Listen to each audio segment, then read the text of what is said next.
सुप्रभात कक्षा 4। कैसे हैं प्यारे बच्चों? आशा करती हूँ सब बच्चे घर पर हैं, स्वस्थ हैं और अपने स्वास्थ्य का बहुत अच्छे से ध्यान रख रहे हैं, साथ ही साथ अपने अभ्यास कार्य पर भी अच्छे से ध्यान दे रहे हैं।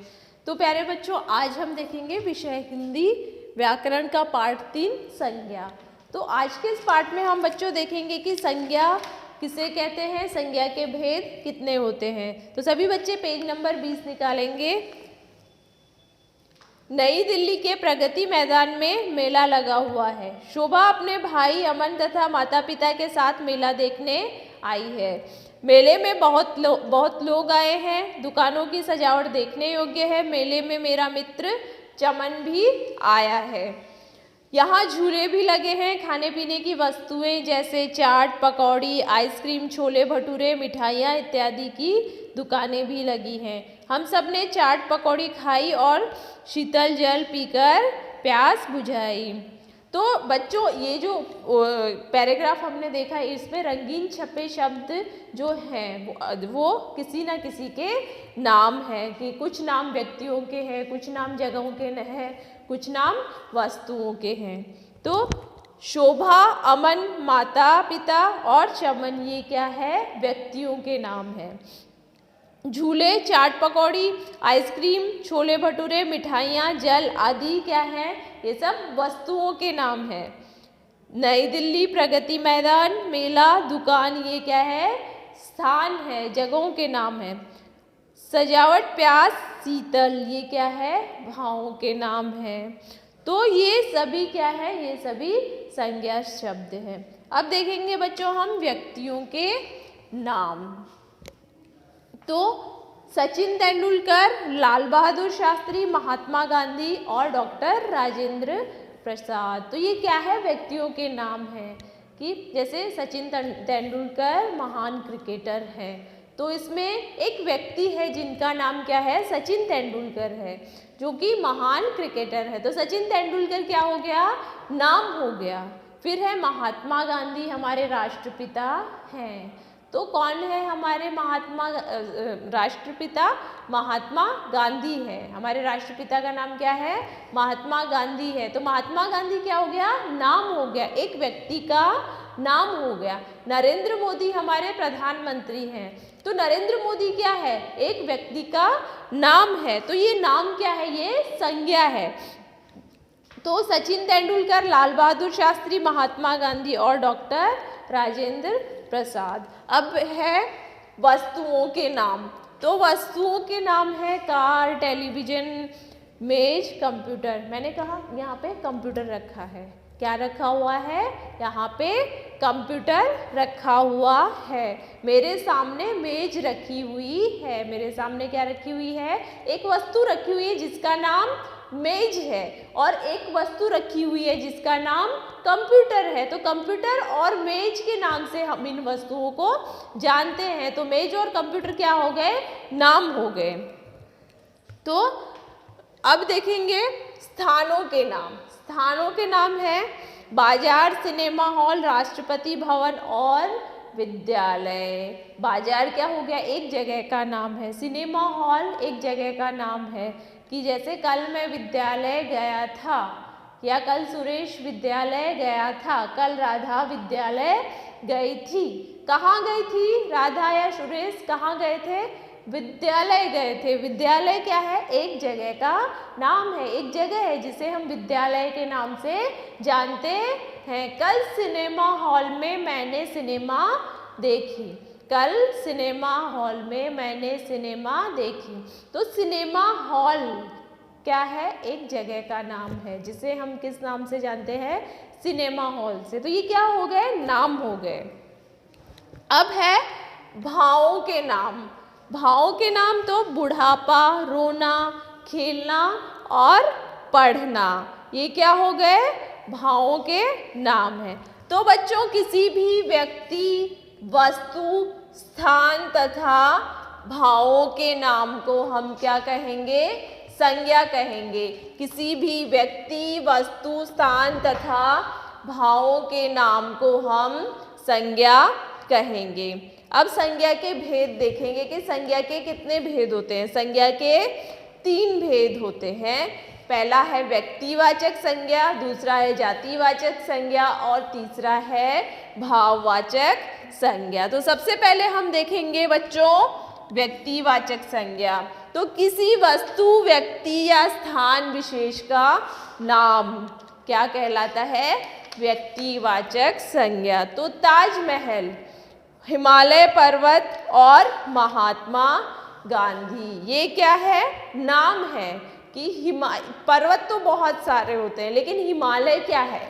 एक नाम है, एक पर्वत है जिसका नाम हिमालय है। नेता बहुत सारे हैं लेकिन उनमें महात्मा गांधी जो है एक नाम है, तो हम उनको किस नाम से जानते हैं? महात्मा गांधी के नाम से जानते हैं। तो किसी विशेष व्यक्ति, वस्तु या स्थान विशेष के लिए जिस नाम का प्रयोग किया जाता है उसे हम व्यक्तिवाचक संज्ञा कहते हैं। जैसे कुतुब मीनार है, सूर्य है, दिल्ली है, आगरा है, गंगा है आदि, ये सब क्या है?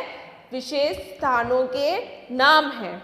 ये सब निजी नाम है, ये व्यक्तिवाचक संज्ञा है। तो किसी वस्तु, व्यक्ति या स्थान विशेष का नाम व्यक्तिवाचक संज्ञा कहलाता है। किसी व्यक्ति, वस्तु या स्थान विशेष का नाम, किसी वस्तु, व्यक्ति या स्थान विशेष का नाम क्या कहलाता है? व्यक्तिवाचक संज्ञा। अब हम देखेंगे जातिवाचक संज्ञा। क्या है ये? जातिवाचक संज्ञा। तो किसी जाति का बोध कराने वाले संज्ञा शब्द को हम क्या कहेंगे? जातिवाचक संज्ञा। जैसे शेर है, कुत्ता है, बिल्ली है, ये सब क्या है? तो शेर जो है ये पूरे शेरों की जाति का सूचक है, इसी शेर नाम से कि एक शेर है तो दूसरा जो शेर है उसको भी हम शेर के नाम से ही जानेंगे। ठीक है, तो जितनी भी शेरों की, शेर की एक पूरी जाति है तो उस पूरी जाति को हम क्या, किस नाम से जानेंगे? शेर के नाम से जानेंगे कि जितने भी शेर, दुनिया के जितने भी शेर हैं हम उन्हें शेर ही कहेंगे। फिर कबूतर है, तो दुनिया में जितने भी कबूतर हैं ये उन्हें हम कबूतर के नाम से ही जानेंगे। तो ये पूरी जाति का एक नाम है कबूतर। कबूतर की पूरी जाति को हम कबूतर के नाम से ही पहचानते हैं। कहीं पे भी कोई भी कबूतर दिखे हम उसे कबूतर ही कहेंगे, किसी और नाम से थोड़े ना बुलाएंगे। तो उसे हम क्या कहेंगे? ये एक कबूतर जो है वो जाति का सूचक है। फिर है पेड़, तो अलग अलग पेड़ होते हैं कि आम का पेड़ है, अमरूद का पेड़ है या जामुन का पेड़ है, आंवले का पेड़ है, ये अलग अलग पेड़ होते हैं लेकिन ये सब क्या है तो पेड़ ही। इन सबको हम किस नाम से जानेंगे? पेड़ के नाम से ही जानेंगे। तो ये क्या है? पूरी एक पेड़ों की जाति का सूचक है। तो शेर किसी एक विशेष शेर का नाम नहीं है। कबूतर, पेड़ आदि नाम पूरी जाति के लिए प्रयोग किए जाते हैं। जो संज्ञा शब्द किसी पूरी जाति के लिए प्रयोग किए जाते हैं उन्हें जातिवाचक संज्ञा कहते हैं। जैसे कुत्ता, बिल्ली, केला, सेब, लड़का, अध्यापक, नेता आदि। ये सब संज्ञा शब्द किसी एक का नहीं अपितु पूरी जाति का बोध कराते हैं। किसी जाति का बोध कराने वाले संज्ञा शब्द क्या कहलाते हैं? जातिवाचक संज्ञा कहलाते हैं। किसी जाति का बोध कराने वाले संज्ञा शब्द जातिवाचक संज्ञा कहलाते हैं। अब देखेंगे प्यारे बच्चों भाववाचक संज्ञा। तो भाववाचक संज्ञा किसे कहेंगे हम? तो जो वो भाव जिसे हम महसूस कर सकते हैं, उसे देख नहीं सकते लेकिन महसूस कर सकते हैं। हमारे अंदर के जो भाव होते हैं जिन्हें हम महसूस कर सकते हैं उन्हें हम क्या कहेंगे? भाववाचक संज्ञा। तो अंगूर खट्टे हैं, खट्टा क्या हुआ? खट्टा, मैंने अंगूर खाया और अंगूर मुझे खट्टे लगे तो मैं क्या बोलूँगी? मुझे अंगूर खट्टे लगे। मुझे महसूस हुआ ना, वो सामने वाले को दिखाई थोड़े ना दे रहा है कि अंगूर खट्टा था, ये मैंने खाया तो मुझे महसूस हुआ। ठीक है। माँ की ममता, तो माँ की जो ममता होती है वो भी महसूस की जाती है, उसे हम देख नहीं सकते। बाग की सुंदरता, कोई बाग है बहुत सुंदर है, हम उस बाग में गए और हमें देखते बहुत सुंदर लगा तो हम क्या, हमें खुद को महसूस होगा कि बाग कितना सुंदर है। तो ये सुंदरता क्या हुई? हमें महसूस हुई। खट्टे मीठे, ममता तथा सुंदरता आदि को दिखाया नहीं जा सकता, उसे महसूस किया जा सकता है। इस प्रकार के भावों के नाम को भाववाचक संज्ञा शब्द कहते हैं। जैसे नेतृत्व, बुढ़ापा, दासता, चतुरता, अच्छाई, लघुता, हरियाली, अपनापन आदि, ये सब क्या है? ये भाव हैं जिन्हें देखा नहीं जा सकता परंतु महसूस किया जा सकता है। इन सब को हम छू पकड़ या देख नहीं सकते, केवल अनुभव कर सकते हैं। जितने भी भाव होते हैं उन्हें हम हाथ लगा के छू नहीं सकते या उन्हें देख भी नहीं सकते या उन्हें पकड़ भी नहीं सकते, उन्हें सिर्फ महसूस किया जाता है। तो उसे क्या कहेंगे हम? भाववाचक संज्ञा। तो भाववाचक संज्ञा किसे कहेंगे? किसी भाव, गुण या दशा का नाम ही भाववाचक संज्ञा कहलाता है। अब देखते हैं बच्चों हम भाववाचक संज्ञाओं की रचना। तो भाववाचक संज्ञाओं की रचना कैसे होती है? कुछ शब्दों से भाववाचक संज्ञाओं की रचना की जा सकती है। प्रमुख रूप से जातिवाचक संज्ञा, सर्वनाम, विशेषण तथा क्रिया से भाववाचक संज्ञा बनाई जा सकती है। जैसे जातिवाचक संज्ञा है तो उसका भाववाचक संज्ञा हम बना सकते हैं, सर्वनाम से भी भाववाचक संज्ञा बना सकते हैं, विशेषण से भाववाचक संज्ञा बना सकते हैं और क्रिया से भी भाववाचक संज्ञा बना सकते हैं। तो देखते हैं बच्चों कुछ उदाहरण। जातिवाचक संज्ञा से भाववाचक संज्ञा बनाना। तो नेता, नेतृत्व, नेता क्या है? जातिवाचक संज्ञा है। तो नेता से भाववाचक संज्ञा क्या बन गई? नेतृत्व। आगे अपनी किताब में देखेंगे बच्चों, बूढ़ा। तो बूढ़ा जो है वो क्या है? जातिवाचक संज्ञा है, उसकी भाववाचक संज्ञा क्या बनेगी? बुढ़ापा। फिर अमर का अमरत्व, चोर का चोरी, माता का मातृत्व, ईश्वर का ईश्वर्य और दास का दासता। फिर है बंधु, बंधु जो है वो जातिवाचक संज्ञा है, उसका भाववाचक संज्ञा हम क्या बनाएंगे? बंधुत्व।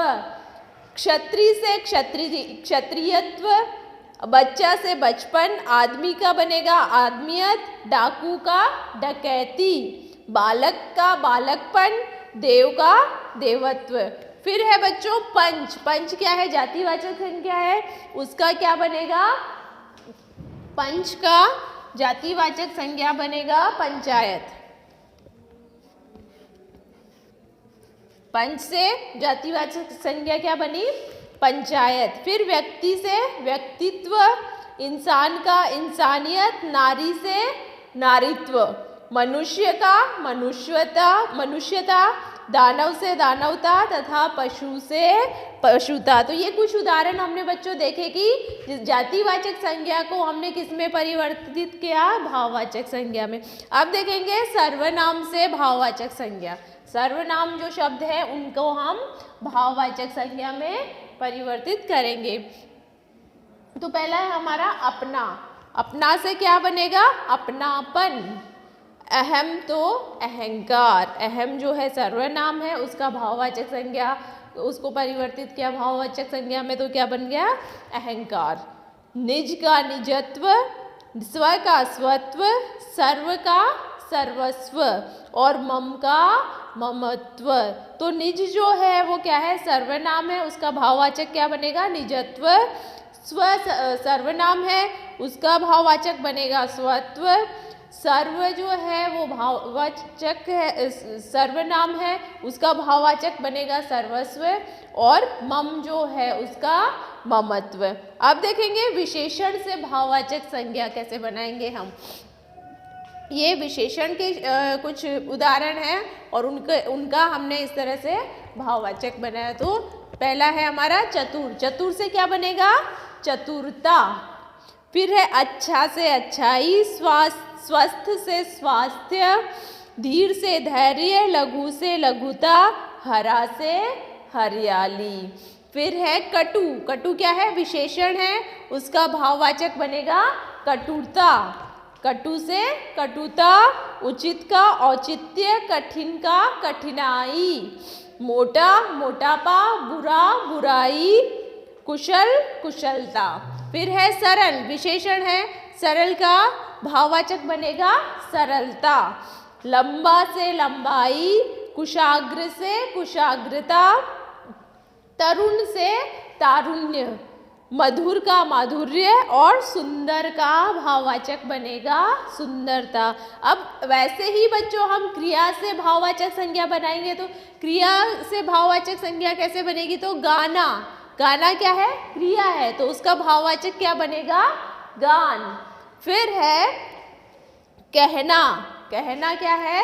क्रिया है और उसका भाववाचक क्या है? कहावत। बैठना क्रिया है, उसका भाववाचक है बैठक। फिर है पहनना, पहनना क्या है? क्रिया है, उसका भाववाचक क्या हो गया? पहनावा।